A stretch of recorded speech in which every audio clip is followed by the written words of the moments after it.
Party में निरंतर reform चलते रहता है, बदलाव चलते रहता है।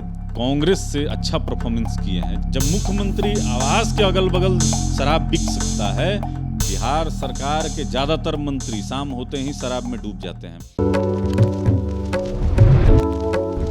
इस वक्त की बड़ी खबर आ रही है। लोजपाल रामविलास पासवान यानी लोक जनशक्ति पार्टी रामविलास चिराग पासवान जिसके राष्ट्रीय अध्यक्ष हैं, उनके पार्टी से जो प्रवक्ता हैं 20 लोगों के नाम काटे गए हैं लिस्ट में।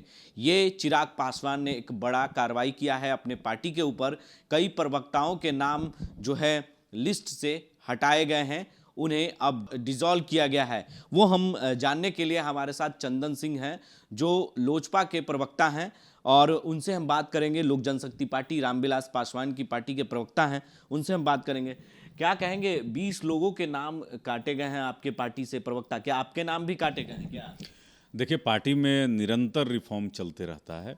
हमारे नेता आदरणीय चिराग पासवान जी बराबर सबके कामों का मूल्यांकन करते रहते हैं और हमारे लोक जनशक्ति पार्टी प्रदेश के जो अध्यक्ष हैं आदरणीय राजू जी के द्वारा एक लिस्ट जारी किया गया है, जिसमें प्रवक्ता पैनलिस्ट, मीडिया प्रभारी, सह मीडिया प्रभारी डिसॉल्व किया गया है और इसमें बहुत जल्द नई सूची जारी होगी।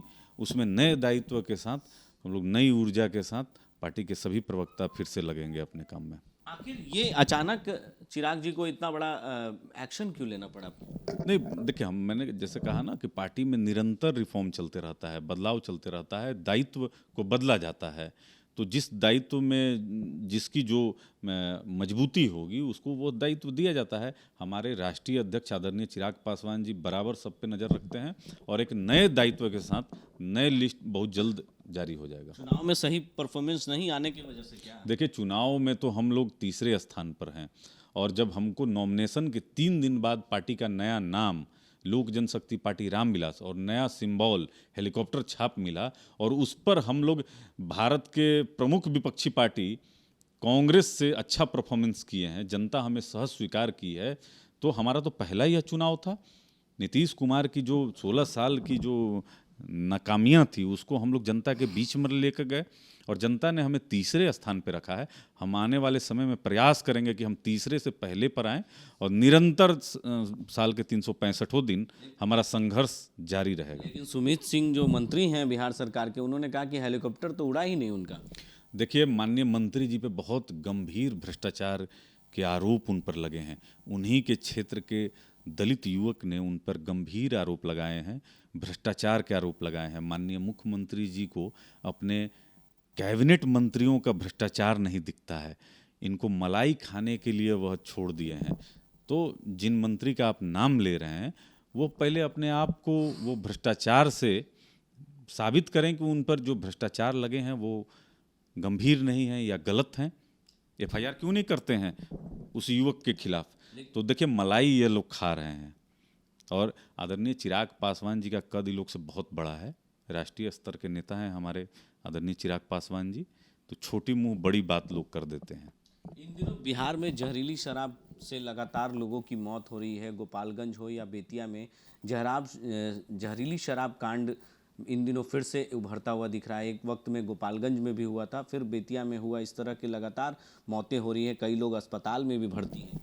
देखिए, बिहार का दुर्भाग्य है कि पिछले 16 साल में बिहार का कोई विकास नहीं हुआ और बिहार का जो रेवेन्यू, जिस समय शराब बंदी की नीति लागू हुई उस समय हमारा 30,000 करोड़ रुपए का था, तकरीबन आज वह 50,000 करोड़ से ऊपर का होता और एक पैरेलल इकोनॉमी को, अवैध शराब के इकोनॉमी को खड़ा किया गया। उसका 1 लाख करोड़ रुपया समझिए कि उसका रेवेन्यू अभी आज के डेट में है, अगर आप मूल्यांकन करें तो। और लगातार जहरीली शराब से बिहार का हर एक ब्लॉक इससे परेशान है। लेकिन अब सरकार के लोग ही सवाल खड़ा करने लगे। बीजेपी के प्रदेश अध्यक्ष संजय जायसवाल ने ही कह दिया है कि पुलिस के मिली भगत से ये सब कांड होते हैं। लगातार हम लोग कहते आए हैं कि पुलिस के जो थाने हैं वह शराब सप्लाई के अड्डे बन चुके हैं और यह माननीय मुख्यमंत्री को जवाब देना चाहिए। जब मुख्यमंत्री आवास के अगल बगल शराब बिक सकता है तो आप समझ लीजिए कि बिहार का कौन सा ऐसा एरिया जो है सुरक्षित है। ये लगता है कि बिहार विधानसभा के जो 2 सीटों के उपचुनाव हैं उसमें ये कहीं ना कहीं शराब का ज़्यादा हम लोग सबूत दिए हैं चुनाव आयोग को रुपया, साड़ी और शराब की बोतलें बांटी गई है। देखिए, बिहार सरकार के ज़्यादातर मंत्री शाम होते ही शराब में डूब जाते हैं। माननीय मुख्यमंत्री जी हर कुछ जानते हैं, लेकिन वह आंख मूंदे हुए हैं, जैसे बिहार में धृतराष्ट्र की भूमिका में है।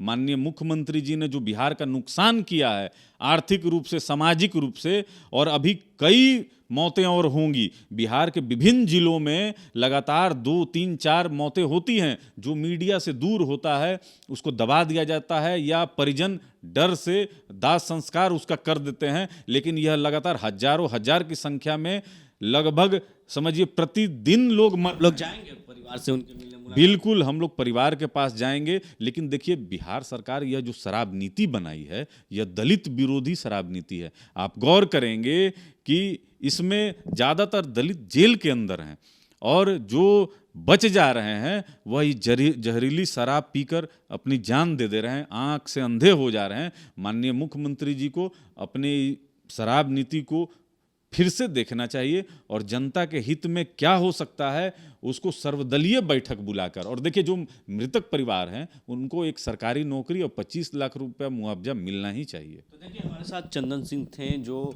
अभी के जो खबरें हैं कि लोक जनशक्ति पार्टी रामविलास चिराग पासवान उनके राष्ट्रीय अध्यक्ष हैं, उन्होंने बड़ा कार्रवाई किया है अपने प्रवक्ताओं पर।